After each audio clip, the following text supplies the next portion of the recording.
2,35,000 কোটি টাকার ঘাটতি থাকছে নতুন বাজেটে। বড় অঙ্কের এ ঘাটতি মেটাতে বরাবরের মতোই সরকারের দ্বারস্থ হবে দেশের ব্যাংক খাতে। ব্যবসায়ী ও বিশ্লেষকরা মনে করেন, অভ্যন্তরীণ উৎস বা ব্যাংক থেকে সরকার ঋণ করলে উৎপাদনশীল খাতে ঋণ প্রবাহ কমে। এতে করে মন্থর হয় অর্থনীতির চাকা। বাজেট অর্থায়নে ঋণের দুষ্টচক্র থেকে বের হতে পারছে না তারেক রহমানের সরকারও। প্রথম বাজেটেই দেশের ভেতর থেকে 1,19,000 কোটি টাকা ধারের পরিকল্পনা করছে সরকার, যার সিংহভাগই প্রত্যাশা করা হচ্ছে ব্যাংক খাত থেকে।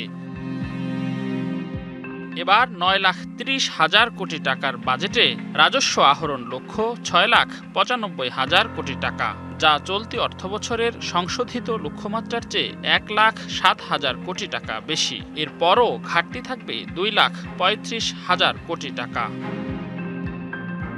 চলতি অর্থবছরের বাজেটে ব্যাংক ঋণের লক্ষ্য ছিল 1,04,000 কোটি টাকা।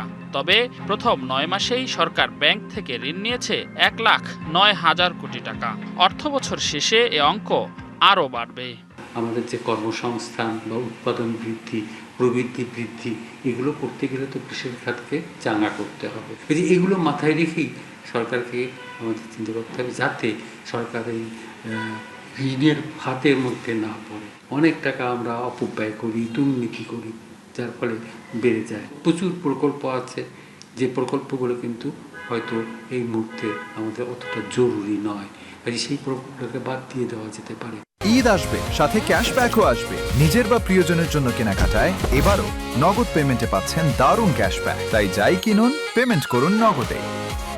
ব্যবসায়ীরা বলছেন, সরকার ঋণ নিলে ব্যাংকগুলো বেসরকারি খাতে অর্থায়নে আগ্রহ হারায়, যার নেতিবাচক প্রভাব পড়ে উৎপাদনশীল খাতে। সরকার ব্যাংক ব্যবস্থা থেকে সরকারের ঋণ যদি না বাড়ানো যায়, সেটা হবে সবচেয়ে ভালো রাস্তা। সেক্ষেত্রে ডেফিসিট ফাইন্যান্সিং করার আসলে দুটো রাস্তা খোলা থাকছে। বৈদেশিক ঋণ তো থাকেই, ইন্টারন্যাশনাল মার্কেট থেকে বাণিজ্যিক ঋণ, যেটা নন কনসেশনাল টার্মসে, সেটা আসলে এখনই এক্সপ্লোর করা দরকার। রাজস্ব আয় বাড়ানোর জন্য কর হার না বাড়িয়ে করের কর জাল যেটা ট্যাক্স নেট সম্প্রসারণ, সেটার দিকে নজর দেবে। এ অবস্থায় রাজস্ব আয় বাড়িয়ে কিভাবে বাজেট অর্থায়নে ঋণ নির্ভরতা কমানো যায়, সরকারকে সে কৌশল খোঁজার তাগিদ বিশ্লেষকদের। রেদওয়ানুল হক, ডিবিসি নিউজ, ঢাকা।